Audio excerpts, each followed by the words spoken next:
Hi నమస్తే, welcome to Myra media. నేను మీ కేవీఆర్. ఆంధ్రప్రదేశ్ రాజకీయాల్లో జగన్మోహన్ రెడ్డి గారు విదేశీ పర్యటన తర్వాత ఇక వరుస బ్యాటింగ్లు కూటమి సర్కారును కుదేలు చేస్తున్నాయి.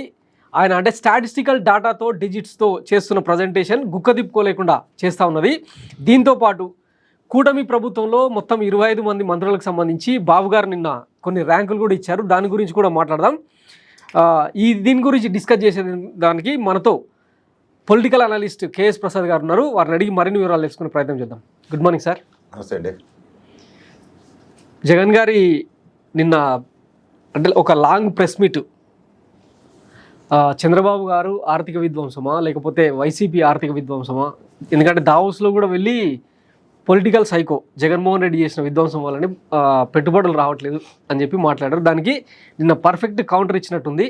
మీ విశ్లేషణ ఏంటి సార్ దీని మీద? అంటే నా విశ్లేషణ అని దానికన్నానండి, నిజం అబద్ధం అని రెండు ఉంటాయి. Yes sir. అబద్ధాన్ని మీరు జస్టిఫై చేసుకుంటూ ముందుకు వెళ్ళిపోదాం అన్న కార్యక్రమంలో ఒక లాంగ్ రన్ క్రియేట్ చేసి మీరు పరిగెడుతున్నారు. ఎస్. సో అదేమవుతుందంటే over a period of time మనకి కాలం ఎలా నిర్ణయిస్తుందంటే, సంవత్సరం పాటు అబద్ధాలు ఆడితే సచ్చినట్టు బడ్జెట్ పెట్టాలి. ప్రభుత్వం రాగానే, కొత్త ప్రభుత్వం మారిపోగానే అలవాటు పడిపోయి మనం పాత ప్రభుత్వాన్ని అబాస్పాలు చేసుకుందాం అనుకుంటే బుక్స్ ఆఫ్ స్టాటిస్టిక్స్లోంచి కానీ పాత బడ్జెట్లు కానీ కాగ్ రిపోర్ట్లు కానీ ఒరిజినల్ ఎఫెక్టివ్ ఫిగర్స్ అలా ఉంటాయి. ఎస్. వాటిని ఎవరు మార్చలేరు. అవును. సో దానికి ఏమవుతున్నాయంటే కాంట్రడిక్షన్ ఎగిరి అలా తెప్పల పేపర్ గడ్డ రాశాడు, అయితే భోగాని స్థానంలో చెప్పాడని చెప్పి ఆ కథ అమాయకుడైన గవర్నర్ అయితే నమ్మి చెప్పొచ్చేమో కానీ finance secretaries next budget to budget match చేసేవాళ్ళు ఈ మ్యాపింగ్లో యాక్యురేట్ ఫిగర్స్ ఎక్కడ డివేట్ అవ్వవు కదా. Yes sir. అంటే ఏమి తెలియని వాళ్ళు గవర్నర్ల కింద కూర్చోపెడతారు, అది బాగా తెలిసిన విషయమే. కానీ వాళ్ళ రోల్ శూన్యం. పనికాహార పథకం లాగా ఉపాధి హామీ పథకం వాళ్ళకి ఏంటంటే జీవితాల్లో ఇంకెందుకు పనికిరారు రాజకీయాలు అన్న వాళ్ళని తీసుకొచ్చి గవర్నర్ల కింద కూర్చోపెడతారు, తెలిసిన విషయమే. Yes sir. ఎందుకంటే నేను ఖచ్చితంగా ఈ విషయం నాకు ఏమైనా పర్లేదు. ఎందుకు చెప్తున్నానంటే, ఏ ప్రాతిపదిక మీద 10 లక్షల కోట్లు నేను అనౌన్స్ చేసి వెళ్ళిపోయాడు గవర్నర్. రాష్ట్రానికి ప్రథమ పౌరుడు, బాధ్యత ఉండక్కర్లే. ఓకే. బాధ్యత రాహిత్యాన్ని ఖచ్చితంగా ప్రశ్నించాలి. ఆయన స్థాయి నా స్థాయి కన్నా చాలా పెద్దది. కానీ నా ఉద్దేశం అది కాదు.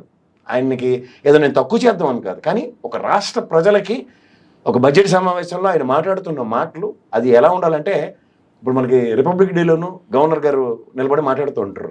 ఒక రాష్ట్రాన్ని సార్వభౌమత్వాన్ని భుజాల మీద తీసుకుని వెళ్తారు ఆయన ఎవరైనా సరే. సో దాని అర్థం ఏంటి? That is the pride of our state. మా స్టేట్ ప్రైడ్ తగ్గించడానికి ఎవరో మీరు పనికాహార పథకం కింద వచ్చిన వాళ్ళు ఎవరు? పోనీ అది నిజమైతే ఎస్, ఐ యాక్సెప్ట్ ఇట్. కానప్పుడు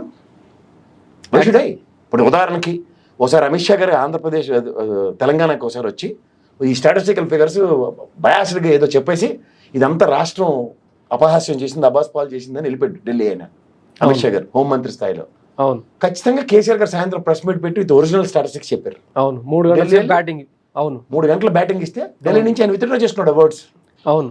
ఒప్పుకురా. Yes sir. సో అలా ఈ సర్కమ్స్టాన్సెస్లో మీరు మండలి వేదికగా 14 లక్షలు, అసెంబ్లీ వేదికగా 10 లక్షలు, పైపచ్చి గవర్నర్ గారితో 10 లక్షలు చెప్పినప్పుడు 6 లక్షల కోట్లకు మించి ఇంకా చూపించలేకపోయారు. అదే చెప్తున్నాను. 6,47,000 కోట్లు గౌరవ ఫైనాన్స్ మినిస్టర్ గారు ప్రవేశపెట్టిన బడ్జెట్ లో సాటిస్ఫై అయినప్పుడు ఎక్కడి నుంచి తీసుకొచ్చారు మీరు ఆర్టికులేటెడ్ ఫిగర్స్? ఇది నేను ఖచ్చితంగా యాక్సెప్ట్ చేయట్లేదు. ఓకే. మీకు అర్థమవుతుంది కదా. ఇప్పుడు నేను అంటుంది ఏంటంటే, ఒక 5 సంవత్సరాల టెన్యూర్లో నా ప్రభుత్వం నేను చేసిన పనిని అవతల అవహేళన చేస్తున్నప్పుడు ఒక మాజీ ముఖ్యమంత్రి స్థాయిలో ఆయన కౌంటర్ ఇవ్వడం సర్వసాధారణం. ఇక్కడ ఇంకొక కాంట్రడిక్షన్ ఏంటంటే సార్, వైఎస్ జగన్మోహన్ రెడ్డి అదేది ప్రైవేట్ ఫైనాన్స్ కంపెనీని నడపట్లేదు కదా. ఒక రాష్ట్రానికి చీఫ్గా కూడా వీళ్ళు ట్రీట్ చేయకుండా ఇష్టారీతిన అంటే రాష్ట్ర పరువును మంటగలిపేలాగా ఇట్లా అబద్ధాలు ప్రచారం చేస్తే ఎట్లా? అదే చెప్తున్నానండి. ఇప్పుడు వీళ్ళు end of the day primary motto ఏంటి? రాష్ట్ర ముఖ్యమంత్రి ఆయన పదవి కాలం అయిపోయింది, కొత్త ప్రభుత్వం ఇచ్చారు. అవును. కొత్త ప్రభుత్వం బాధ్యత ఏంటి? ఒక వెనక నుంచి ముందు నుంచి వెనక్కి ఫిగర్స్ ఒకసారి చూసుకొని దాన్ని యాప్ట్గా ముందుకెళ్ళి. ఇప్పుడు రేవంత్ రెడ్డి గారు నేను మళ్ళీ ఎగ్జాంపుల్ చెప్తున్నా. ఓకే. ఫస్ట్ రాగానే ఆ తపేలా ఛానల్లో కూర్చొని ఒక ఇంటర్వ్యూ ఇచ్చారు ఆయన. పాపం ఓకే. ఇచ్చాను ఏమన్నాడంటే, ఏముంది ఇక్కడ డబ్బులు తీసాడా, ఆ డబ్బులు తీసేవు ఇక్కడే ఇచ్చేయడమే, సెట్ చేసుకోవచ్చు, పని అవుతుంది అన్నారు. కానీ ఆయన మొదటి 100 రోజుల్లోనూ ఆయనకి అన్ని ఇబ్బందులు ఎదురయ్యి ఆయన కొట్టొచ్చినట్టు కనబడిన తర్వాత ఒక్కొక్క పథకానికి ఆయన అనౌన్స్ చేసిన 6 బుల్లెట్లు ఇవ్వడానికి ఆయనకి ఎంత కష్టం అవుతుందో ఆయనకి భారం తెలుస్తుంది కదా. అవును. అంటే ఒక ముఖ్యమంత్రి చైర్ కూర్చున్న తర్వాత until and then you won't realize what exactly is taking place with finances. రూపాయి రాక పోక నీకు తెలిస్తేనే కానీ మనం ఏదో ఊహాజనితమైన అంశాలన్నీ ముడిపెట్టి మనం చేసేస్తామని చెప్పి ప్రజల్ని మభ్య పెట్టడం వేరు, వాస్తవికత వేరు. ఇక్కడ వీళ్ళకి అందరికీ ప్రాబ్లం ఏంటంటేనండి, సార్ పవన్ కళ్యాణ్ గారు మీకు గ్యాప్ కొందా లేదా, 41,000 కోట్లు నేలమాలిగల్లో వెళ్ళిపోయి లెక్కర్ మద్యం స్కామ్ లో జగన్మోహన్ రెడ్డి గారి ఇంటికి వెళ్ళిపోయి అన్నారు. అవును. వీళ్ళకి అర్థం కానిది ఏంటంటే, ఇప్పుడు మీకు వీళ్ళు చెప్పింది వీళ్ళ నోట్లోనే చెప్పించాలి, అమ్మ ఒడి నాన్న బుడ్డి. అవును కదా. అవును. వీళ్ళు ఇప్పుడు ఏమి ఇస్తున్నారు, 99 రూపాయలకి నాన్న బుడ్డి ఇస్తున్నారు. అవును.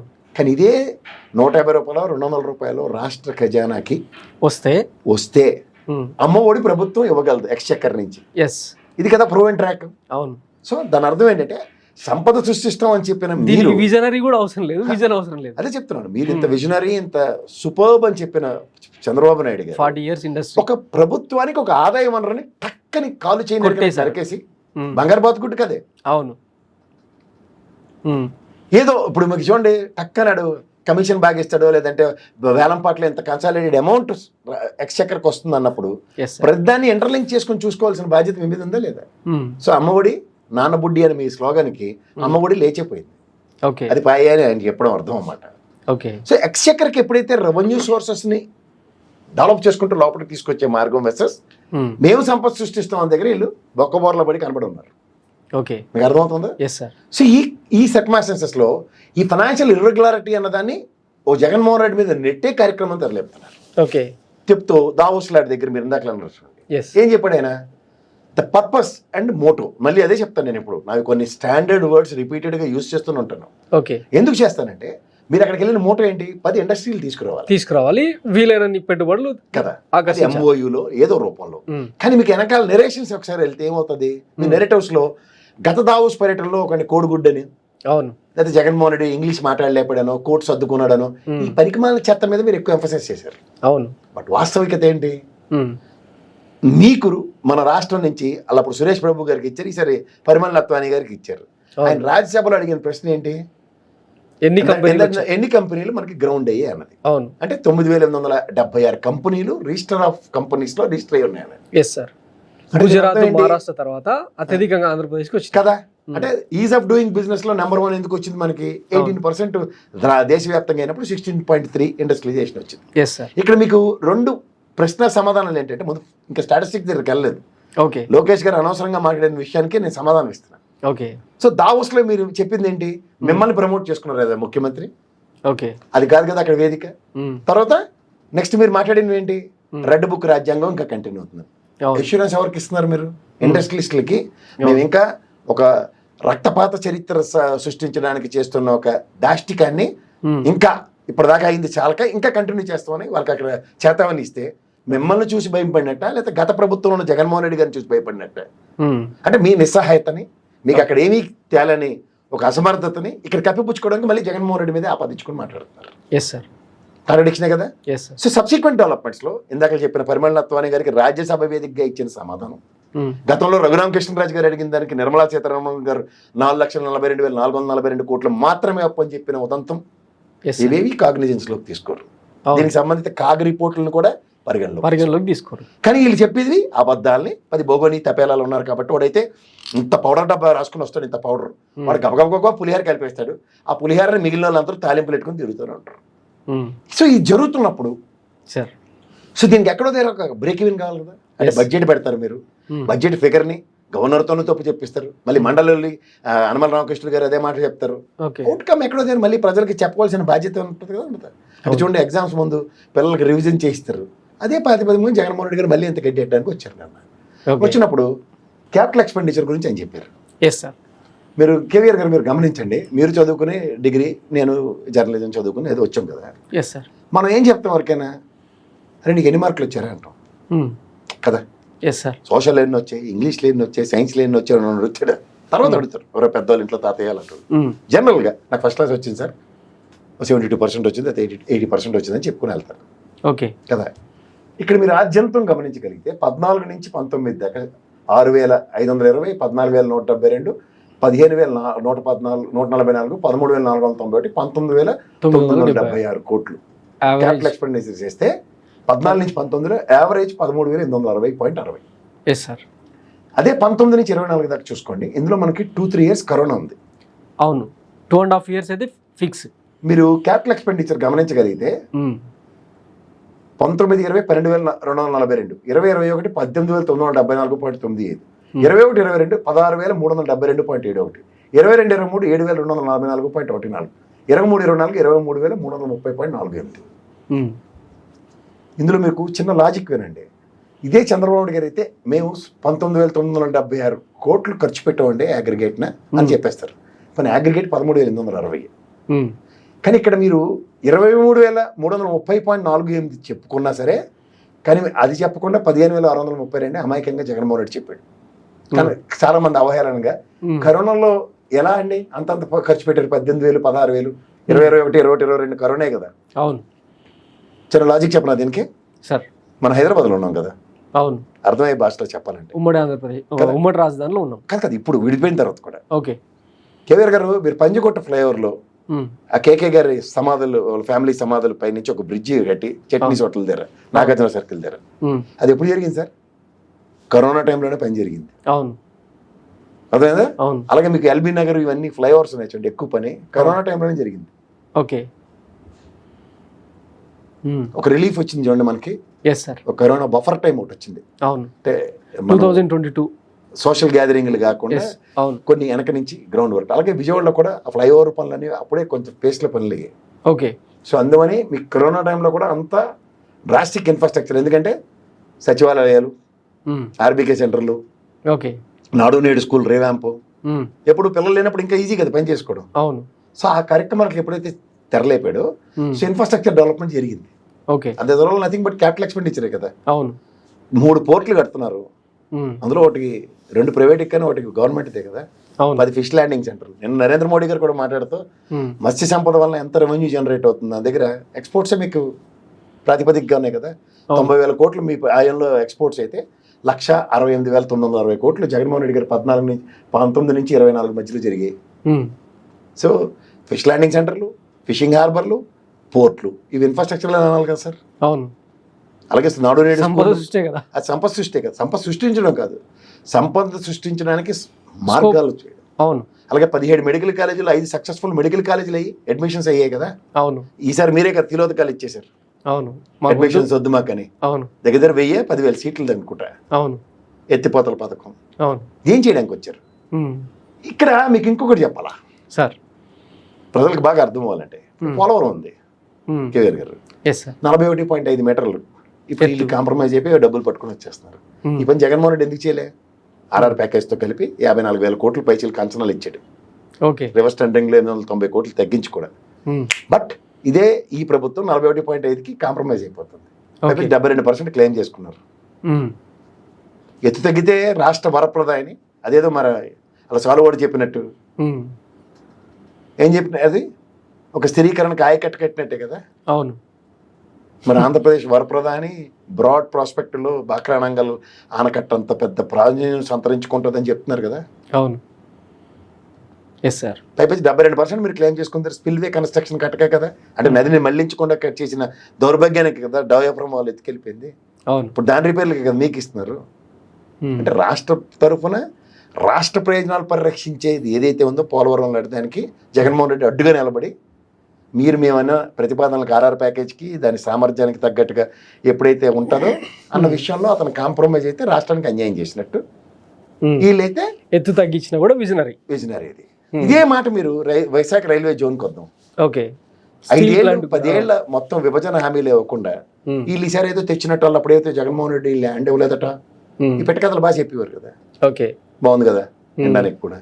జగన్మోహన్ రెడ్డి గారి ఆయనలో ఇబ్బంది మీ ఆయనలో ఎందుకు వచ్చేస్తుంది? కాంప్రమైజ్ అయ్యారు కాబట్టి. ఏం కాంప్రమైజ్ అయ్యారు? 10 రూపాయలు డబ్బులు వచ్చి కిరణ్ లైన్ వదిలేశారు. ఓకే. రాగడక వరిసక అప్పచెప్పేసి భయంతో కూడిన పిరికితనంతో కూడిన చెడ్డితనంతో ఎవరికి దమ్మిడికి ఆదాయం లేని విశాఖ వాల్తేరు డివిజన్ విశాఖ జోన్గా మారుస్తున్నాం. మీకు తెలుసా అసలు వాల్టేరు డివిజన్కే హైయెస్ట్ రెవెన్యూ జనరేషన్ డివిజన్ ఇది. ఓకే. ఇప్పుడు ఏం చేశారు మీరు? రూపాయి డబ్బులు మనకు వచ్చి దాన్ని కడుపు కొట్టి ఒక పక్క పోలవరం ప్రాజెక్ట్కి 41.5 కాంప్రమైజ్ అవుతాం. ద సేమ్ సినారియో దేనికి? వైజాగ్ రైల్వే జోన్ ఎత్తేసి విశాఖ స్టీల్ ప్లాంట్ ప్రైవేటీకరణకి ఏం జగన్మోహన్ రెడ్డి గారు ఆయన జీతపచ్చాలి కాబట్టి డబ్బులు ఎందుకు ఇవ్వలేపారు? అంటే వీళ్ళు ఏదో చేసినట్టు భ్రమ పెట్టాలి. ఎందుకంటే వాళ్ళు ఎరుమలోకలు కదా ఆంధ్రప్రదేశ్ ప్రజలు. అవును. వీళ్ళకి మిఠాయి షెటార్ కొమ్మలో మిఠాయి పట్లం పాట పాడుకుంటూనే బతుకుతారు. దాని వెనక కంటిన్యూషన్ సెంటెన్స్ ఏముంటది? సెటార్ కొమ్మను మిఠాయి పొట్టలో చేతి కందు నా గురువారు మాత్రం వినరు. అవును, మిఠాయి పొట్టలో సెటార్ కొమ్మను కడితే మాత్రం భలే ఉంది మిఠాయి పొట్టలు, ఎంత ఏమి కాకుండా తెచ్చుకోవచ్చు అనుకోవచ్చు. అదే చంద్రబాబు గారు చెప్పారు కదా, మొన్న ముస్లిం కూడా నొక్కుద్ది బటన్లని, మరి సంవత్సరం ఎందుకు నొక్కలేకపోతారు ఏమి?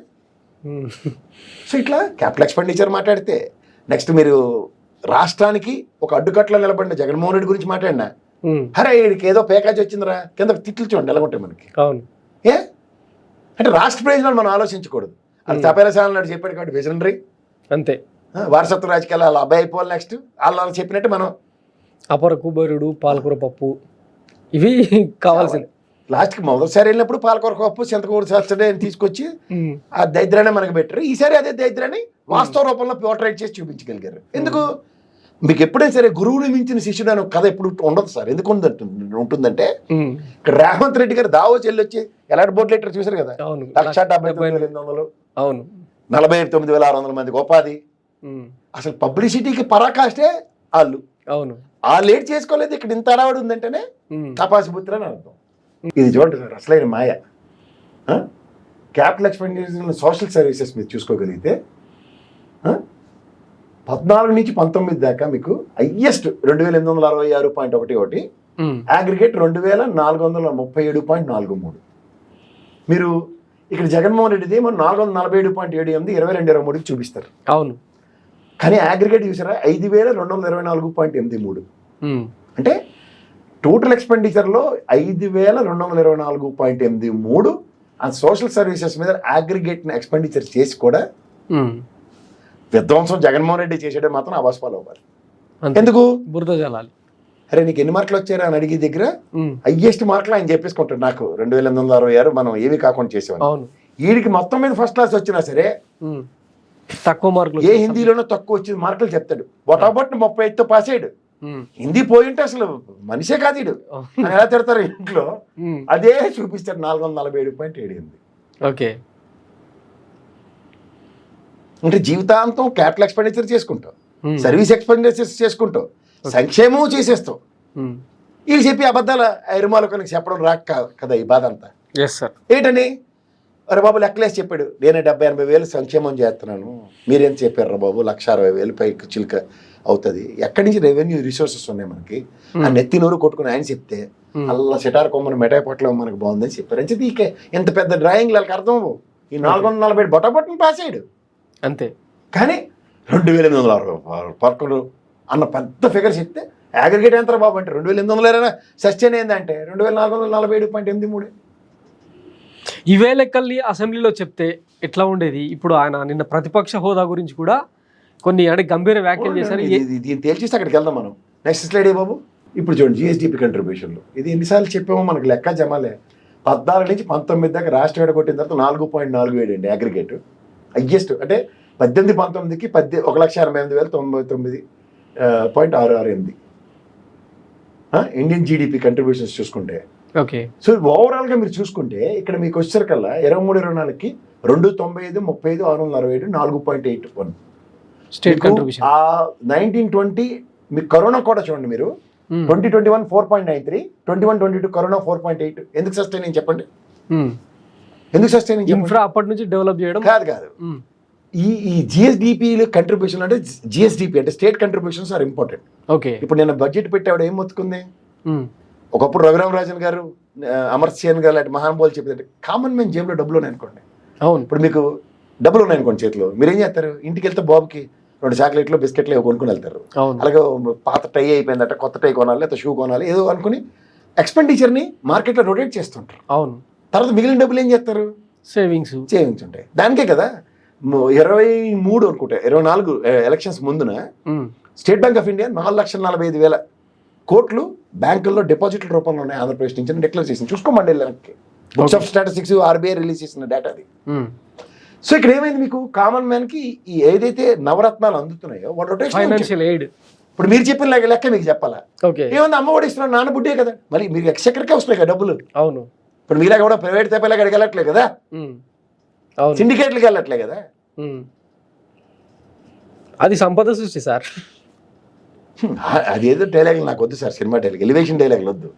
ఎక్స్చక్కర్కి రీరూట్ అయ్యే మార్గాన్ని ఇదే కదా నిర్మలా సీతారామన్ గారు నేను బడ్జెట్ పెట్టి మొత్తం ఆవిడ. సో ఇక్కడ మీరు సస్టైనిటీ చూసుకోండి, మళ్ళీ అగ్రిగేట్ ఏదైతే ఉందో దాన్ని అలా 4.8 అంటే దగ్గర 0.4% అలా మెయింటైన్ చేస్తూనే వచ్చాడు అతను. అవును, సస్టైనబుల్ గ్రోత్ ఇచ్చాడు దానికి. అంటే ఇయర్ బై ఇయర్ గ్రోత్ పెరుగుతూనే వచ్చింది. 4.61 నుంచి 4.62 వాళ్ళకి ఇచ్చారు. 1920 ఎలక్షన్ ఇయర్ కొంచెం సెటిల్ అవ్వాలి కదా, బట్ ఈ మెయింటైన్ 4.61. ఈ లాజిక్ మీరు మర్చిపోకండి. ఓకే, ఈ లేకుండా ఈ 8 నెలలు బట్టి మొత్తం గాలికి వదిలేశారు రాష్ట్రాన్ని. అసలు జీడిపినే అదేంటి జిఎస్టీనే -6 వచ్చేసింది. జిఎస్టీ -6%. జీడిపికి వచ్చారు జిఎస్డిపి లడాక్ కన్నా ముందున్నాం మనం 33 రాష్ట్రాల్లో కేంద్రపాలిత ప్రాంతాలు కలిపి. గ్రేట్. రెండోదే, దీనికి కారణం ఏంటంటే వీళ్ళు ఇంకా ఆయన ఆడిపోసుకుంటూనే కూర్చుంటారు జగన్మోహన్ రెడ్డి. అంతే, 5 ఏళ్ళు పనిచేయడం మానేశారు. బట్ ఆయన 19-20 గవర్నమెంట్ అందుకోగానే ఆయన చేసిన పని చూడండి. లాస్ట్ మీరు ఇచ్చినప్పటికి 4.62 సస్టైన్ చేశారు 0.1%తో. దాన్ని మళ్ళీ మేకప్ చేసుకుంటే ఎక్కడి నుంచి ఎక్కడికి తీసుకెళ్ళాడు. Phenomenal growth. కరోనాలో కూడా 4.93 సస్టైన్ చేశాడు. నెక్స్ట్ 4.8 నెక్స్ట్ కరోనా ఇయర్ కూడా, తర్వాత 4.86, తర్వాత 4.81 మళ్ళీ ఎలక్షన్. ఇప్పుడు దీన్ని టేక్ ఓవర్ చేయాలి కదా. జస్ట్ మీరు అప్పుడు కూడా మీరు 0.1%నే. అవును, 23-24 ఇప్పుడు 24-25 వెళ్ళి 0.1% డిఫరెన్స్ తో కంటిన్యూ చేయాలా. అవును, బట్ ఎక్కడ తగలెట్టారు వీళ్ళు. సో ఇది ఎంత డ్యామేజ్లు క్రియేట్ చేస్తారో గమనించండి. ఓకే, ఈ ఎఫెక్ట్ ఎన్నేళ్ల పాటు ఉండొచ్చు. ఇంకా దీని తర్వాత ఇంకో స్లైడ్ ఉంది. ఇది చెప్పిన తర్వాత అసలు జనాలకి చెప్తే ఎప్పటికైనా అర్థం అవుతుంది. ఇప్పుడు ఇది చూడండి మీరు, ఇందాక జీడిపి కాంపోనెంట్స్ లో ఆంధ్రప్రదేశ్ 1,54,31 ఇది 14-19 లాస్ట్ కి. అవును, అదే జీడిపిని మనకి జిఎస్డిపిని ఆంధ్రప్రదేశ్ లో పర్ క్యాపిటల్ తీసుకొచ్చాడు 2,19,917. మీరు అగ్రిగేట్ చూసుకోండి ఎప్పుడైనా సరే 70,000 కోట్లు పెరిగిపోయిందిగా. ఒక మనిషి ఆదాయాన్ని కూడా ఎలా పెంచగలిగాడు చూడండి. ఇప్పుడు మీకు ధైర్యం ఉందనుకోండి సార్, ఇయర్ అండ్ బోనస్ వస్తుంది, నా పిల్లల ఫీజు కట్టడానికి నాకు బాధ లేదు, నింపాదిగా ఉంటాడు, నింపాదిగా ఉండి వాడి పని ఎంత బాగా చేస్తాడు. అవును, దానివల్లే కదా మీరు అగ్రికల్చర్ సెక్టర్ లో భయంకరమైన ఈల్డ్ సంపాదించగలిగాం. ఇక్కడ 58,914 నుంచి 19 దాకా 89,916 కోట్లు ఉత్పత్తులు. ఓకే, అలాగే ఎక్స్పోర్ట్ కూడా 90,000 కోట్లకు పరిమితమైన 14-19 మధ్యలో. అది ఫినామినల్ గ్రోత్ 1,64,000 కోట్లు. ఓకే, సో ఇది కదా స్టేట్ క్యాపిటల్ ఎందుకు పెరుగుతున్నాయి, జీడిపిలు, జిఎస్డిపిలు అండ్ జీడిపిలు అండ్ జిఎస్టీలు ఎందుకు పెరిగాయి? Because the tremendous work potentiality పెంచగలిగాడు. ఓకే, నెక్స్ట్ ఇది కాక మీకు ఇంకోటి చెప్పాలి. దీంట్లో దగ్గర 40,000-60,000 కోట్ల రూపాయల పాత ఇన్ఫ్రాస్ట్రక్చర్ బిల్లులు ఈ గవర్నమెంట్ రాగానే క్లియర్ చేసాడు ఆయన. దానికి ఏం కాదు, కోర్టులోనే వాళ్ళు కేసులు వేసి తెలుగుదేశం పరంగానే ఒక్కొక్కటి క్లియర్ చేసుకున్నారు కదా. అవును, అది కూడా ఇన్ఫ్రాస్ట్రక్చర్ యాడ్ చేయాలి కదా, చేయలేక్కర్లేదా? చేయాలి కదా. అదే మరి.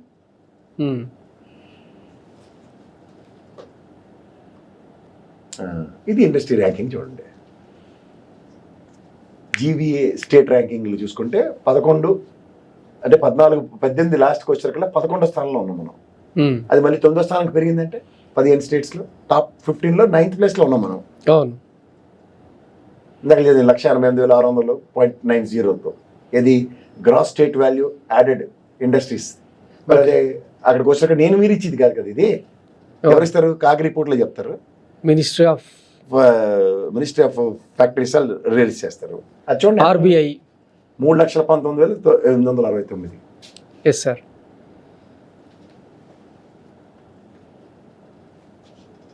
ఎక్కడి నుంచి మీరు చెప్పండి మరి లోకేష్ గారు, ఎన్నెన్నో కోట్లు ఛాలెంజ్లు ఇచ్చేస్తారు కదా అందరికి, 10 కోట్ల చెక్లు ఇచ్చేస్తాం. అవును, ఇట్లా అనవసరం పనికిమాలిన ఛాలెంజ్ ఎందుకు? డేటా చూడండి ఒకసారి, confine to the data and talk about it. Jaganmohan Reddy present చేసింది అక్కడి నుంచి ఆకాశం నుంచి అద్భుతం అంతర్జాల మహేంద్రజాల గడకథలు గోకర్ణ విద్యుత్ ప్రదర్శించట్లే కదా. బుక్స్ ఆఫ్ స్టాటిస్టిక్స్, సో ఎంఎస్ఓపి నుంచి ఆర్బీఐ ఇచ్చిన డేటాల నుంచే కదా. ఈ డెట్ సస్టైనిటీ చూడండి, మీకు ఇది తెలుస్తుంది. 13-14 నుంచి 18-19 దాకా చూడండి, 374, 254, 582, 648. జీడిపిలో అది ఇందాక ఫిగరే 9.26 కాగ్ రిపోర్ట్ ప్రకారం.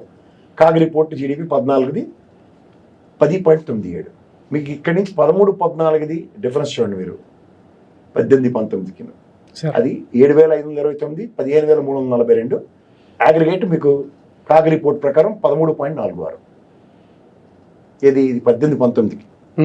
ఇది కొంచెం కిందకి వెళ్తే మంది ఉంటుంది 14-19 తర్వాత చూడండి. డెట్ సస్టైనబిలిటీ ఇది చూడండి మీరు మెయిన్ 18-19 తర్వాత 23-24 మందే కదా గవర్నమెంట్. 582-648 ఇందాక క్యారీడ్ ఫార్వర్డ్ ఫిగర్ ఇంట్రెస్ట్ పేమెంట్స్ది. సార్ వీళ్ళు చేసిన అప్పులకి ఎంతవరకు అది ఇది కలిపి ఎక్కడికి తీసుకొచ్చారు కనుకలండి 10,063,872 అంటే 9.34 తగ్గించగలిగారు లేదా? బికాస్ వీళ్ళు అప్పులు చేయకపోబట్టి. మనకి ఏదైనా మనకి ఎక్కడి నుంచి వస్తుంది? FRBM లిమిట్ ఎక్కడ సార్? అవును. ఈ ఎకడమిక్ ఇయర్, ఈ ఫైనాన్షియల్ ఇయర్ మీరు గమనించగలిగితే జగన్మోహన్ రెడ్డి దిగిపోయే టైంకి ఇప్పుడుకి ఈ సెప్టెంబర్ క్వార్టర్ నేను నా పాత విశ్లేషణలో చాలాసార్లు చెప్పాను 1,00,000 కోట్లు ఎలిజిబిలిటీ ఉంది. అదే కదా ఎత్తేసారు 1,20,000 కోట్లు FRBM లిమిట్లకి. ఎక్కడ దొరికితే అక్కడ ఎత్తేసారు డబ్బులు. ఇది చూసుకుంటే మీకు ఫినామినల్ గ్రోత్ లేదు అక్కడ. 10.23 కనబడుతుంది. Yes sir. 19-24 పాత అక్యుములేటెడ్ ఫిగర్ యాడ్ అయ్యి కూడా ఏంటి sir additional barring during different periods. ఇది చూడండి అసలుకి ఇది మీకు అర్థమవుతుంది. అస్సలైంది ఇది కదా. ఇప్పుడు 14 నుంచి 19 దాకా చూసుకోండి 5,24,24 ఇది జిఎస్డిపి నుంచి. ఫిజికల్ డెఫిసిట్ అంతా 20,745. Physical deficit GSDP 3.95. Physical deficit ఇది 3%, 13,124 physical deficit GSDP. Additional borrowings 7,621. ఇది మీరు అలా క్యారీ ఫార్వర్డ్ తీసుకుని 18-19 తెచ్చారకల్లా 9,250, అగ్రిగేట్ 31,082. ఇది క్యుములేటివ్ అడిషనల్ బారోయింగ్స్. మీరు 19 నుంచి 24 దాకా ఉన్నది చూడండి 2,817 అగ్రిగేట్. ఒకే ఒకసారి 25,910 ఏది 21-22లో. మిగిలినవన్నీ ఎక్కడైనా ఉందా? 22-23 చూడండి ఆ ఇయర్ అంత తీసుకొచ్చి కూడా 129కి అడిషనల్ బారోయింగ్ ఆపగలిగారు. 23-24కి 12,947. అంటే ఎబిలిటీస్ ఉన్నా సరే క్యాపబిలిటీస్ ఉన్నా సరే చేయకుండా సస్టైన్ చేయడం వల్ల 2,817. ఏం చెప్పాలి సార్? ఇది మనం కూడా ఇచ్చింది. Year on year growth states revenue చూడండి. టీడీపీ గవర్నమెంట్లో 17,794, 5,144, లాస్ట్కి 50,544 అక్యుములేటెడ్ ఫిగర్ అనుకుంటే ఇది ఎక్కడికి వచ్చి ఎక్కడికి ఆగించండి.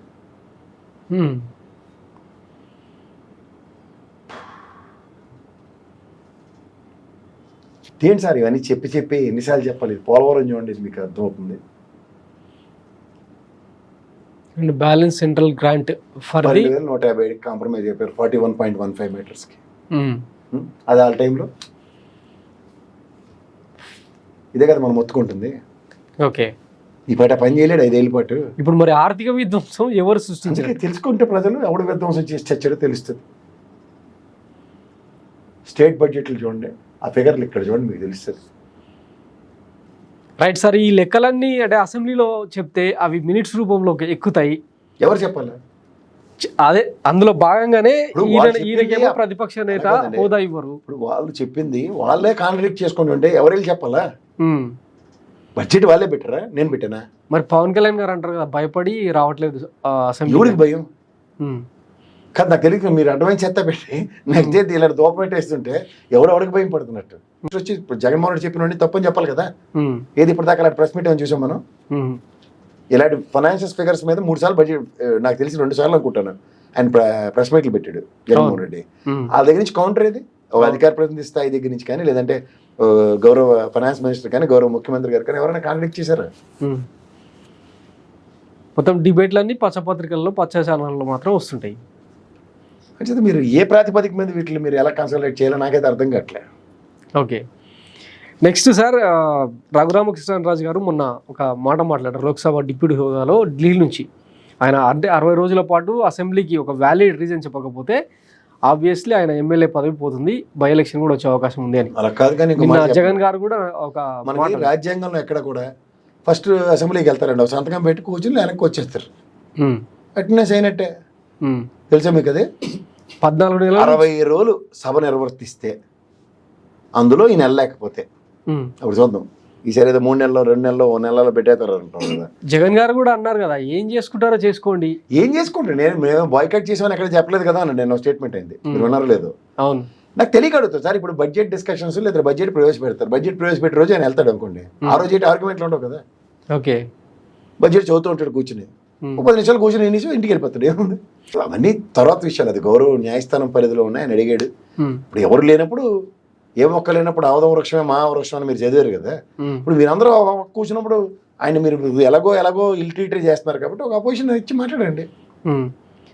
ప్రజలు డిసైడ్ చేశారు కదా అని లోకేష్ బాబు గారు చేశారు. అపోజిషన్ మీకు ఇస్తున్నాం ఎవడని చెప్పాడు. చెప్పండి. ఒకసారి ఢిల్లీలో ఒక చరిత్ర కనుక మనం తీసుకుంటే లాస్ట్ ఎలక్షన్స్లో 67 సీట్లు ఆమ్ ఆద్మీ పార్టీకి వచ్చినాయి, 3 సీట్లు బీజేపీకి వచ్చినాయి. అయినా కానీ బీజేపీకి అపోజిషన్ హోదా ఇచ్చిండు కేజ్రీవాల్. ఇది టెక్నికల్గా అంటే ఎక్కడ ప్రూవెన్ కాకపోవచ్చు కానీ లేదండి, లేదు రావాలి ఇవన్నీ వీళ్ళకి అన్వయించుకున్నవి అంతే. నేను ఒక విషయం చెప్తాను. ఇప్పుడు ఇక్కడ మనం ఆడ్ మ్యాన్ అవుటే మాట్లాడదాం. 124 మీవే కదా.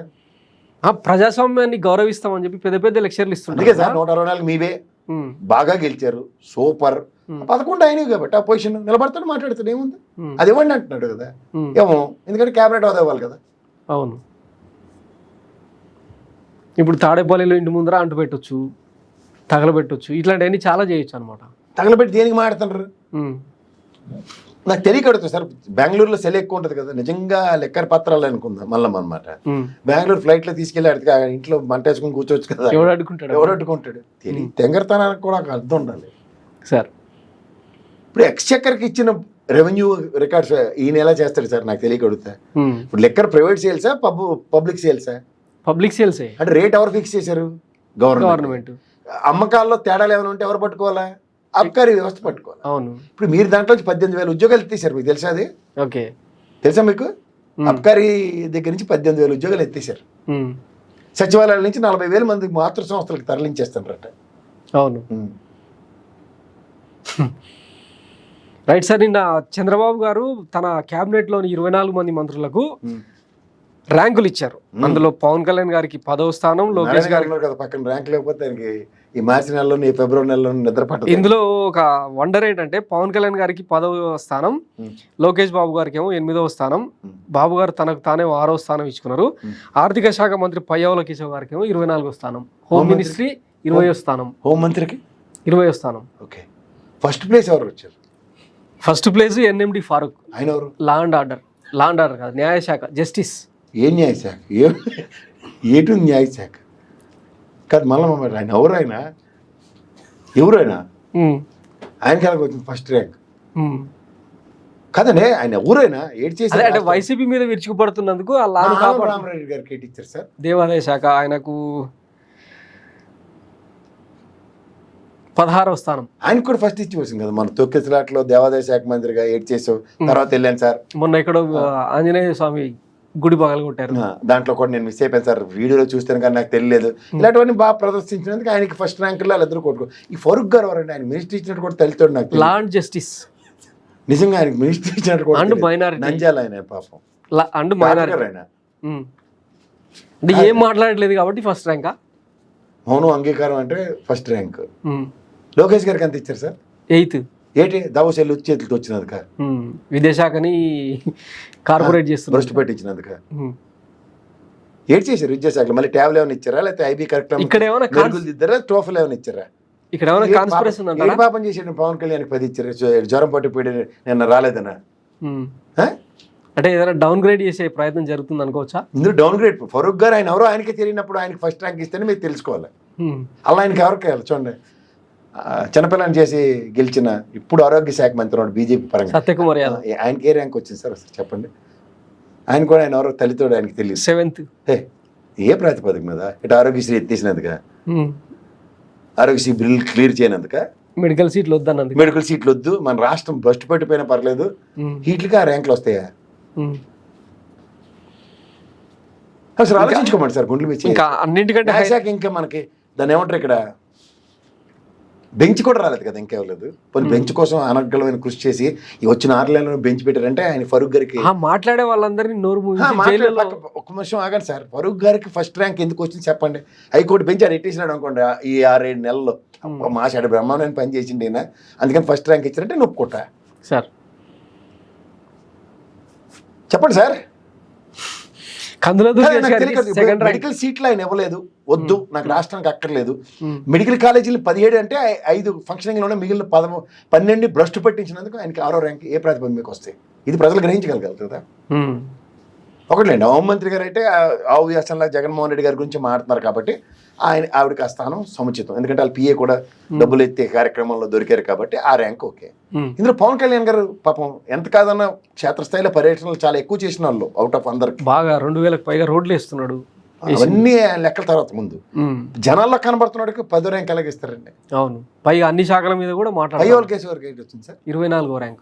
అంటే మెయిన్ ఇంక ఫంక్షనింగే సభకు నమస్కారం. ఇప్పుడు 2 విషయాలు గుర్తుంచుకోండి సార్. ఒకటి హోంశాఖ, రెండోదేమో నాకు తెలిసి లా అండ్ ఆర్డర్, మూడోది ఫైనాన్స్. ఈ మూడిట్లోనే రాష్ట్ర ఫంక్షనింగ్స్ ఉంటాయి. అవును, ఈ రోడ్లు, భవనాలు, న్యాయశాఖ వీళ్ళందరికీ ఏంటి ఉండదు, పక్కెళ్ళి ఆడుకోవడమే. ఎలా అంటే డబ్బులు తీసిస్తే హాస్పిటల్ అయినా కడతారు, లేదా ఏదైనా చేస్తారు. ఇప్పుడు వీళ్ళు మళ్ళీ అన్నమాట సార్, అసలు వాళ్ళకే అసలు పని ఏడు చేయట్లేదని అన్ని ర్యాంకులు ఇస్తే ఇంక రాష్ట్రం ఏడు చేస్తున్నట్టు అంటే డైరెక్ట్గా ఒప్పుకున్నట్టే కదా, మేము ఏడు చేయట్లేదు. కల్లు రవీంద్ర గారికి 12వ ర్యాంక్ ఇచ్చారు ఎక్సైజ్ శాఖ మంత్రి. 10 తర్వాత మీరు 5 తర్వాత ఏదైనా సరే ఇంకా తపాసు పూర్తే. 25లో ఫస్ట్ 2-3కే మెయిన్ ప్రాధాన్యం అండి. 2వ ర్యాంక్ ఎవరండి? కందుల దుర్గేష్ గారండి, పర్యాటక శాఖ అండ్ విమానం ఎగరేసినందుకు. ఏది విజయవాడ కాడి నుంచి శ్రీశైలంకి. ఈ డిజర్వ్ అదొకటి. ఎందుకంటే ఎవడు చూడండి అద్భుతాన్ని పవన్ కళ్యాణ్ గారితో అక్కడ ఏంటి పర్యాటక భవనం చూపించినందుకు, రిషికొండది. So he deserve second place. Fantastic. నాకు ఈ న్యాయశాఖ మంత్రి అయితే నేను కాంప్రమైజ్ కాలేం. ఫస్ట్ థింగ్ ఆయన ఎవరు, ఆయనకి ఇచ్చినట్టే నాకు తెలియదు. ఓకే, నాదెండ్ల మనోహర్ గారికి 4వ ర్యాంకు. పోలేండి సార్, ఆయన అసలు యాక్చువల్గా చెప్పాలంటే రాష్ట్రంలో ఈ పౌర సరఫరాల శాఖ బియ్యం అంటే ఈ క్రైటీరియా ఎట్లా తీసుకోవాలంటే పబ్లిక్ అటెన్షన్ గ్రాప్ చేస్తున్నందుక, లేకపోతే వాళ్ళ శాఖల పనితీరులో మంచిగా చేస్తున్నందుకు? ఇప్పుడు నీ పనితీరు గురించి నేను విశ్లేషిస్తున్నాను కదా. ఇప్పుడు నాదెండ్ల మనోహర్ గారు అయితే పాపం రేషన్ షాపులు అన్నిటి మీద పడుతుంటారు కదా సార్. ఆయన పడ్డారు కానీ ఎక్కడ పని చేస్తాడు లేదా, అక్రమాలు జనాల్లోకి వస్తున్నాడు లేదా? వస్తున్నారు. కందులు దుర్గేష్ గారు విమానం ఎగరేశారు, కనిపించిందా లేదా? రుషికొండ భవనం ప్రజలకు చూపించారు, ఒప్పుకోవాలి కదా. ఈ న్యాయశాఖ మంత్రికి ఎలాగ ఇచ్చారు అసలు చెప్పండి. అంటే జగన్మోహన్ రెడ్డి మీద బురద జల్లా కార్యక్రమంలో ఎవరైతే టాప్ టార్గెట్ కున్నారో వాళ్ళకు ర్యాంకులు ఇచ్చినట్టుంది. అంటే సేమ్ కొడాలని బ్యాచ్ కదా వీళ్ళు. నోరుకు 10 పెట్టిన వాళ్ళందరూ కిందకి తీసారని అర్థం కదా. ఓకే, అటు పైవాల్ కేసీఆర్ గారు ఫైనాన్స్ బడ్జెట్ వీళ్ళకి ఈ పేపర్ రాసి న్యూస్ కాకుండా వేరేది ప్రజెంట్ చేసినందుకు తక్కువ ర్యాంక్ ఆయనకి. అదేంటంటే మీరే చెప్పారు, జగన్మోహన్ రెడ్డి ఆవ్యాసాలను అన్నిటికీ ముడిపెట్టి మాట్లాడుతున్న అనితమ్మ గారికి కూడా లాస్ట్కి ఇచ్చిండ్రు. ఓకే, పాపం టీజీ భరత్ గారికి 15వ ర్యాంక్ సార్. ఏంటి దావోస్ లో నా ముందు నా కొడుకును ముఖ్యమంత్రి అంటావా, ఆయనకి 15 ఇచ్చారు. ఓకే, వీళ్ళందరూ వెళ్ళిన వాళ్ళు రూపాయి తేలేదు అంతే. వీళ్ళకి 15 ఏంటండి, 20 తర్వాత ఇవ్వాలి వీళ్ళకి. 15 ఇవ్వడం కొంచెం ప్రమోషన్ అయితే అదే తప్పది. 20-25 మధ్యలో 25 ఇచ్చినా నేను ఆశ్చర్యపడి. Okay, right sir. ఓవరాల్ గా ఈ ర్యాంకులు ఎట్లా చూస్తారు? ఇదే ఇలాగే చూడండి. ఆ ఫరూక్ గారు ఎవరో తల్లితోడు నాకు తెలియదు. న్యాయశాఖ కనీసం మన కర్నూలులో బెంచ్ పెట్టారంటే ఆయనకి ఇస్తే నేను ఒప్పుకుంటా. ఈ ఆరోగ్య శాఖ మంత్రికి 6వ 7వ ర్యాంక్ ఇచ్చారు చూడండి. ఈయన అసలు 10,000 సీట్లు వద్దన్నాడు, మెడికల్ కాలేజ్ 7వ rank. Not acceptable. Okay, right sir. ఇక ఆంధ్ర రాజకీయాలు పక్కన పెడితే తెలంగాణ రాజకీయాలు అంటే కులగణనతో కావచ్చు, మల్లన్న బీసీలో ఉచ్చదాగండి అని కులగణన కన్నా చిన్న ప్రశ్న ప్రజలకి అయింది. క్రైస్తవులు డేటా ఏమైనా నేను అసెంబ్లీలో చదివింది ఏమైనా చూసారా? క్రైస్తవుడు కూడా లేడు ఇక్కడ. బీసీ ముస్లింలు, ముస్లిం బీసీలు అనే పడిగట్టు పదాలు అయితే వాడారు కానీ ఒక్క క్రిస్టియన్లు, పార్సీలు ఇట్లాంటి వాళ్ళ జనాభా లెక్కలు లేవు. క్రైస్తవుడు లేడా తెలంగాణలో? ఇప్పుడు చెప్పండి. కంపేర్ టు ఎప్పుడు పాలిటిక్స్ అనేది ఆంధ్రప్రదేశ్లో బాగా హీట్ ఎక్కే సబ్జెక్టు. అట్లాంటిది ఏపీని హైజాక్ చేస్తూ తెలంగాణలో ఇప్పుడు బాగా హీట్ ఎక్కున్నాయి. కులగణన అంశం ఒకటి, మల్లన్న కామెంట్స్ ఒకటి, తర్వాత రేవంత్ రెడ్డి కుర్చీ దిగబోతున్నాడు అన్న కామెంట్స్ మధ్య ఒకటి, అనిరుద్ రెడ్డి లాంటి వాళ్ళు తిరుగుబాటు చేయడం, ఇట్లాంటి అన్ని అంశాల కారణంగా తెలంగాణలో ఒక పొలిటికల్ హీట్ అయితే కనిపిస్తూ ఉంది. నిన్న దీపాదాస్ మున్షి ఆధ్వర్యంలో రేవంత్ రెడ్డి సర్కార్ అంటే మొత్తం కాంగ్రెస్ పార్టీ నేతలందరూ కూడా పాల్గొన్నారు. అందులో రేవంత్ రెడ్డి గారు ఒక హైలైట్ పాయింట్ మాట్లాడారు అనమాట. పడవకు బొక్క పడితే అందరం మునుగుతాం, దయచేసి ఎవరు బయట మాట్లాడకండి అని. దీన్ని ఈ వ్యాఖ్యలను ఎట్లా చూడాలంటారు? ఇప్పుడు అసలు కాంగ్రెస్లో ఏం జరుగుతుంది, ప్రభుత్వంలో ఏం జరుగుతుంది? ప్రస్తుతం ఏం జరగదండి. ఓకే, నల్గొండ బ్యాచ్ని సోనియా గాంధీ నమ్మరు, ఉత్తమ్ కుమార్ రెడ్డిని, కోమటిరెడ్డిని సోనియామ నమ్మదు. ఓకే, ఖచ్చితంగా రాసుకోండి, అండర్లైన్ చేసుకోండి.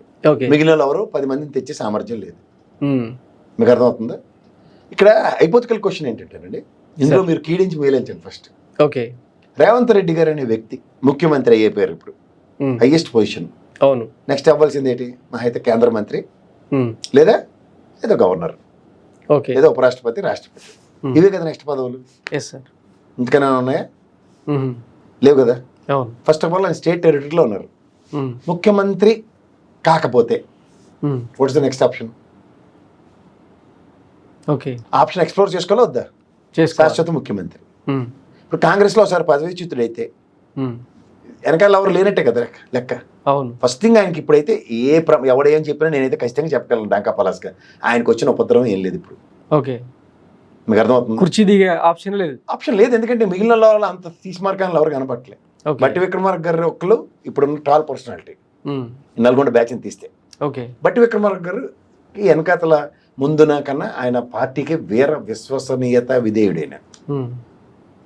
కానీ ఆయన మీద అంటే ఆర్థిక శాఖలో ఫైల్ మూవ్ కావాలంటే 8 to 15% కమిషన్లు ఇస్తే తప్ప కదలట్లేదు అని చెప్పి ఒక ఆరోపణ. ఇవన్నీ ఉంటాయి సార్, ఆరోపణలు లేకుండా ఏ రాజకీయ నాయకుడు ఉంటాడు? అసలు కాంగ్రెస్ పార్టీలో ఒక పితురుల శాఖ ఉంటుంది కదా సార్, ప్రతిదీ హైకమాండ్ కు చేరవేసే క్రమంలో ఇక్కడ ఇప్పుడు నడుస్తున్నంత స్వయంగా ఇంకెక్కడ జరగట్లేదు. ఓకే.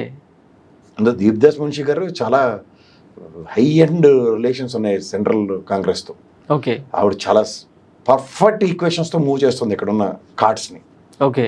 రేవంత్ రెడ్డి గారు కూడా మీరు don't undermine him and don't under estimate his political moves. ఆయన నాతో పాటు నలుగురని ఒక పక్క బట్టి గారిని ఒక పక్కన ఉత్తమ్ గారిని ఉంచుకుంది, ఆయన ఏ పని చేయట్లేదు చూసుకోండి. ఓకే. అయితే మొన్న జడ్చర్ల ఎమ్మెల్యే, ఇప్పుడు మీకు ఈ జడ్చర్ల అవన్నీ తర్వాత విషయాలు. ఇక్కడ ఇందాక నుంచి ముఖ్యమంత్రి అన్న పదాన్ని అండర్లైన్ ఎందుకు చేస్తున్నానంటే సార్ భవిష్యత్తుకి ప్రణాళికలు పడాలి. ఇక్కడ మీరు కొన్ని డాట్స్ ఈక్వలేట్ చేయండి. ఓకే. బీసీ అన్న దాని మీద మన తీన్మర్మల అసందర్భ పేలాపనలు మీకు అర్థమవుతుందా? అంటే పార్టీ అది సెల్ఫ్ గోల్ అయిందని రెడ్డి సామాజిక వర్గం నుంచి మొత్తం కుతకుతలాడిపోతున్నారు. రేవంత్ రెడ్డి మీద బాగా ఒత్తిడి ఉందన్న కామెంట్స్ వినిపిస్తా ఉన్నాయి. అదేనండి, ఇప్పుడు కొన్నిటికి ప్రతిదానికి కొన్ని సమాధానాలు ఎలా ఉంటాయి, పొలిటికల్ యాంగిల్లోనే ఉంటాయి. ఇప్పుడు ఉపద్రవం వచ్చినప్పుడు కాంగ్రెస్ లో ఫెయిల్ అయిపోద్ది. ఓకే. సీల్ కవర్ మారిపోద్ది. సో దానికి ప్రత్యామ్నాయం రెండో కృష్ణుడు ఎవరు? రెండో కృష్ణుడు ఎవడైనా అనండి, ఆ కృష్ణుడు మనకు అనవసరం లేదు. ఒరిజినల్ కృష్ణుడికి పొరపాటు జరిగితే ఓకే అన్నప్పుడు బ్యాక్ అండ్ ప్లాన్ ఎలా ఉండాలి? ఇంకా చేయండి. ఎందుకు పనికిరాని ప్రశాంత్ కిషోర్ గారిని లోకేష్ కలరు ఓకే ఢిల్లీలో, ఇక్కడ తీసిమారమల్లన్న అసందర్భ పేలాపనలు. ఓకే. ఈ 2 డాట్లు పెట్టండి. 3వ డాట్ ముఖ్యమంత్రి. ఓకే. ఇన్ కేస్ కుదేలేనో తెలుగుదేశం బీసీ పునాదుల మీద ఉంది కదా, అది 3వ dot. General biased statement. Okay. Revanth Reddy గారికి నిలకడగా నెక్కచ్చిగా ఒక పార్టీకి కమిట్మెంట్తో నడుస్తాడు అన్నది మళ్ళీ ప్రశ్న. అవును. Highest and tallest reaching abilities ఆయన ఒక్కడికే ఉన్నాయి. అవును. టాలెస్ట్ అంటే నేను ఎప్పుడు ముఖ్యమంత్రి అంట, షార్ట్ కట్ మెథడ్లు ఇలాంటివి కాదు. ఎబిలిటీ ప్రూవ్ చేసుకుంటూ ముందుకెళ్ళిన ఏకైక రాజకీయ నాయకుడు ఆయన ఇప్పుడున్న క్షేత్రంలో. సో ఎబిలిటీని ఎవరైనా తగ్గించడానికి ప్రయత్నిస్తున్నప్పుడు ఆయన ఎబిలిటీ మళ్ళీ టంగా లేగాలి కదా. నిన్న ఎస్సీ వర్గీకరణ కూడా చాలా బాగా హ్యాండిల్ చేసిన ప్రశంసలు అయితే దక్కుతా ఉన్నాయి. మందకృష్ణ మాదికి తగ్గి కనబడ్డాడు కదా. అవును. సో వీటిలన్నిటి సెంట్రల్ పెట్టిన బాంబును ఈజీగా డిస్పోజ్ చేశాడన్న ఒక కామెంట్ వినిపిస్తా ఉంది. అది అంత ఈజీ కాదు కదా. అవును. అందులో మందకృష్ణ మాదిగా ఆ విషయంలో తగ్గడం అంటే చిన్న విషయం కానే కాదు. ఆయన దేనికి కాంప్రమైజ్ అవ్వడు. ఓకే. ఓ పక్క వినోద్ గారు, వివేక్ గారు మొన్న జరిగిన సభ మర్చిపోయారా? అవును, పెరేడ్ గ్రౌండ్స్ లో. అంత పెద్ద ఎత్తున జరిగిన సభ వెసెస్ మందకృష్ణ మాది గారు ఈ బ్యాలెన్స్ ని ఎలా యాక్ట్ చేస్తాడు ఆయన? అవును. రేవంత్ రెడ్డి గారు మీరు ఈక్వేషన్స్ లో ఏదేదో మాట్లాడేసుకుంటే కాదు. కులగణన అన్న దానికి మనం క్రెడెన్షియల్స్ ఇవ్వకపోవచ్చు, లేకపోతే బీసీ సామాజిక వర్గాన్ని తగ్గించారనో పెంచారనో ఏదో స్టేట్మెంట్లు ఇవ్వచ్చు. స్థానిక సంస్థల్లో రేపు పొద్దున్న ప్రయారిటైజేషన్ మోర్ కంపారిటివ్గా. ఇప్పుడు చూడండి, 50 మంది నిలబడి దగ్గర వాళ్ళే 42% ఉన్నారు అనుకోండి, 100లో 42 మంది బీసీలకి ఇచ్చామన్నది ఎలా ఉంటుంది? సవాల్ కూడా చేశారు కదా, బీఆర్ఎస్ కు బీజేపీకి దమ్ముంటే 42% నిలబెట్టండి. So it is all matters. Okay. So end of the day దీని ఈక్వేషన్స్ ఎట్లా ఉంటాయంటే ఇప్పుడు కనబడవు ఇవి మీకు. లాంగ్ రన్ చూడండి. ఓకే. నెక్స్ట్ ఎలక్షన్స్కి ఇవి ఎలా లీడ్ అవుతాయి, ఎలా మూవ్ అవుతాయి. ఓకే. ఇంకొక ఫైనల్ క్వశ్చన్ సార్, మొన్న ఏబి వెంకటేశ్వరరావు గారు ఆ తర్వాత నాగబాబు గారు ఇప్పుడు తీన్మార్మల్లన్న రెడ్డి కమ్యూనిటీని టార్గెట్ చేస్తున్న వ్యాఖ్యల్ని ఎలా చూడాలి? తీన్మార్మల్లన్న చంద్రబాబు గారు కూటమి సర్కార్ ఆడిస్తున్న పావు అన్న చర్చ కూడా బలంగా నడుస్తుంది. దాంతోపాటు రేవంత్ రెడ్డి ఆయనను ఉసిగొల్పాడు, ఏ పామునైతే పాలు పోసి పొంచాడో అదే పాము మింగేసిన ఆశ్చర్యపోనక్కర్లేదని ఒక స్టేట్మెంట్స్ బయట వినిపిస్తా ఉన్నాయి. ఇప్పుడు ఫస్ట్ థింగ్ ఓవరాల్గా తెలంగాణ ఏపీలో రెడ్డి సామాజిక వర్గం మీద జరుగుతున్న దాడి ఎట్లా చూడాలి? ఇందులో వీళ్ళు ముగ్గురులో తీసిమర్మలను కానీ లేదంటే ఈయన ఏబి వెంకటేశ్వరరావు గారు మాట్లాడారంటే పోనీ ఒకసారి ఆలోచిద్దాం. ఈ నాగబాబుకి అయితే అసలు హక్కే లేదు. ఓకే, హక్కు లేని వ్యక్తి ఎవడంటే అనవసరంగా మాట్లాడుతుంది నాగబాబు. ఎందుకంటే ఒక పక్క రామ్ చరణ్ గారు కానీ లేకపోతే బన్నీ ఆయన పుష్ప, అల్లు అర్జున్ గారు వీళ్ళిద్దరు అవన్నీ పెళ్లి చేసుకున్నారు రెడ్డి సామాజిక వర్గం వాళ్ళని. గమ్మున ఉండమనండి. ఓకే, అతి చేయకుండా అనవసరం నీకు రాజకీయాలు మాట్లాడమంటే రాజకీయాలు ఉంటే మాట్లాడమనండి. ఓకే, కుటుంబాలు సామాజిక వర్గాలు ఉర్ర మీరు ఈ ఏబి వెంకటేశ్వరరావు గారు వీళ్ళు మాట్లాడుతున్న మాటలకి ఏంటంటే వాళ్ళకి ఆక్రోశం, ఓకే, బాధ ఎలాగైనా వ్యక్తపరచాలన్న తాపత్రయం తప్ప ఇంకేం లేదు. ఓకే, ఈ తీస్మార్మలన్న వీళ్ళందరూ ఇప్పుడు ఉన్న రేవంత్ రెడ్డి గారు వీళ్ళందరూ ఒరిజినల్ కాంగ్రెస్ ఫ్లేవర్స్ కాదు కదా. హనుమంతరావు గారులాగా ఇయర్స్ టుగెదర్ కాంగ్రెస్లో ఉండి లేదా దామోదర్ రాజ నరసింహరావు గారులాగా ఉప ముఖ్యమంత్రి పదవిని త్యాగం చేసి మరి రాష్ట్రం కోసం పోరాటం చేసినంత యోధులు అయితే కాదు కదా వీళ్ళు. అవును, ఓ పక్క తెలంగాణ బదులు కాదు, ఇంకో పక్క రేవంత్ రెడ్డి గారి విషయం మాట్లాడుతున్నా, ఇంకో పక్క కాంగ్రెస్ ఒరిజినల్ ఫ్లేవర్స్ కూడా కాదు, ఒరిజినల్ డిఐ కాదు.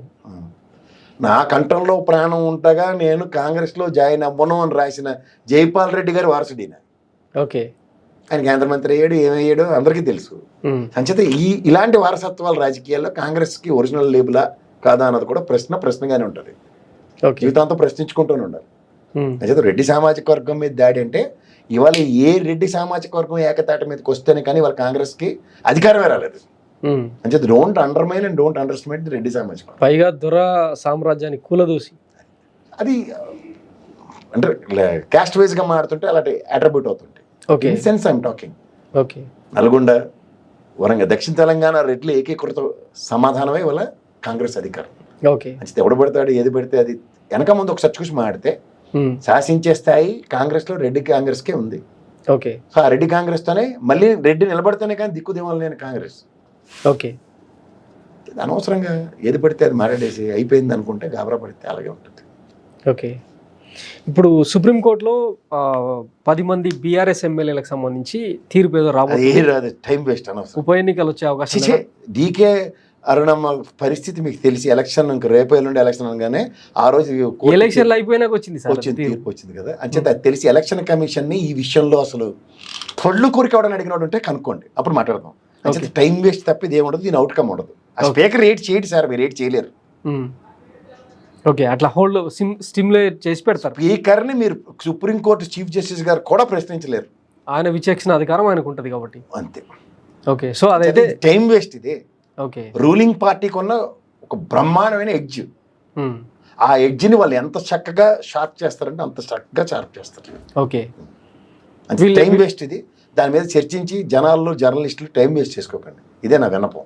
Okay, thank you very much sir. ఇంత వాల్యుబుల్ టైం ఇచ్చి ఇటు తెలంగాణ అటు ఆంధ్రప్రదేశ్ రాజకీయాలకు సంబంధించి ఇంత కూలంకషంగా డిస్కస్ చేసినందుకు థ్యాంక్ యూ. సో ఇది Myra media exclusive interview. Thank you.